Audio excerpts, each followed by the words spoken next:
Hey, my name's Travis, I'm 29 years old, and this is my 2005 Lexus LS430.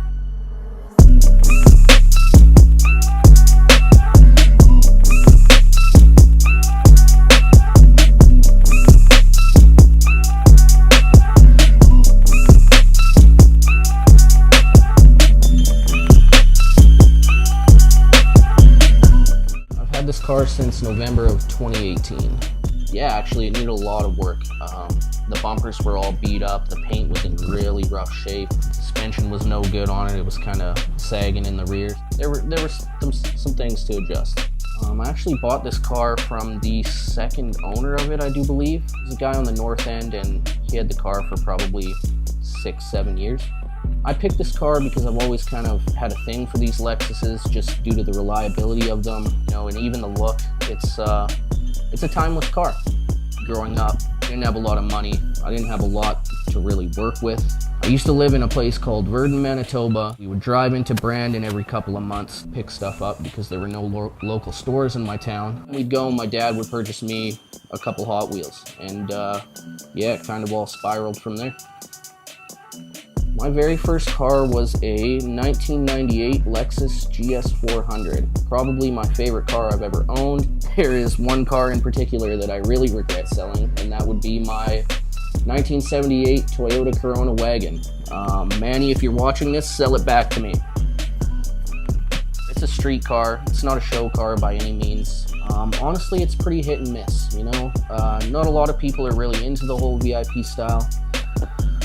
It's kind of new to them. It's not really done too much in Edmonton. So a VIP car is a big body sedan, Celsior, Q45, Aristos, GS's, Semas. I love an S170 Crown. Any old Japanese big body. It's got to be low. It's got to have good fitment. It's got to have nice 3-piece wheels. Honestly, aero's a big plus. If you don't have aero, not a big deal. I've seen a lot of guys rock stock body and it looks really good. You just have to go a lot lower. You gotta have the 3-piece wheels, man. Weds, Works, anything old school. Junction Produce, we've got LS, we've got Mode Parfum, J Unit. The list goes on. Parts are pretty hard to come by, but when you do, yeah, they're like gold. Got a Brave International grill on here. Extremely rare part to find. This fender has been grabbed about 100 times. I actually keep a hammer in the trunk to pull it out when it likes to buckle on me. It's Trans Cerberus 3s in the front. They've got a diamond cut face on them, 3D center caps, 9.5 wide. In the rear, 20 by 10.5 plus 23. Obviously, as much as I love the ride height, I do hate it because it's beating the dog shit out of my lips, unfortunately. The roof wrap looks really good on the car. Derek Harvey did an amazing job. It gives it that Mercedes-Benz look. Shine Auto Project bumper. My friend Jesse Baxter actually did a phenomenal paint job on. Dual 3-inch vibrant tips.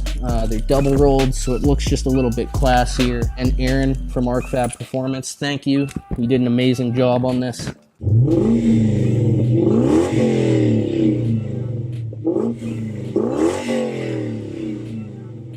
It's 100% stock, down to the airbox is completely stock. And the 3UZ itself, extremely reliable engine.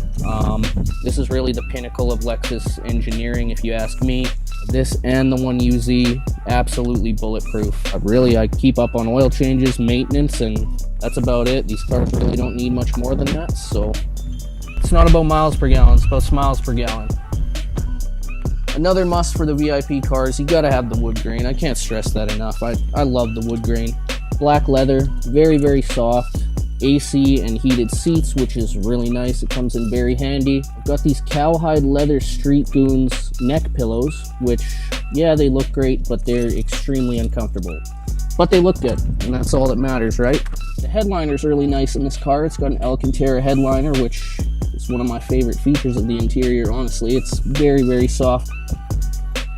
In the back, again, I've got the Street Goons pillows as well. Shout out Johnny Perry for hooking me up. These are perfect in here. got a nice little BIPPU life jacket wrapped around the center console. Junction produce Suna and Fusa knot. I do believe the Suna has something to do with good luck, and the Fusa knot, I don't have a fucking clue, but it looks cool, so. Whew. Form. Coilovers.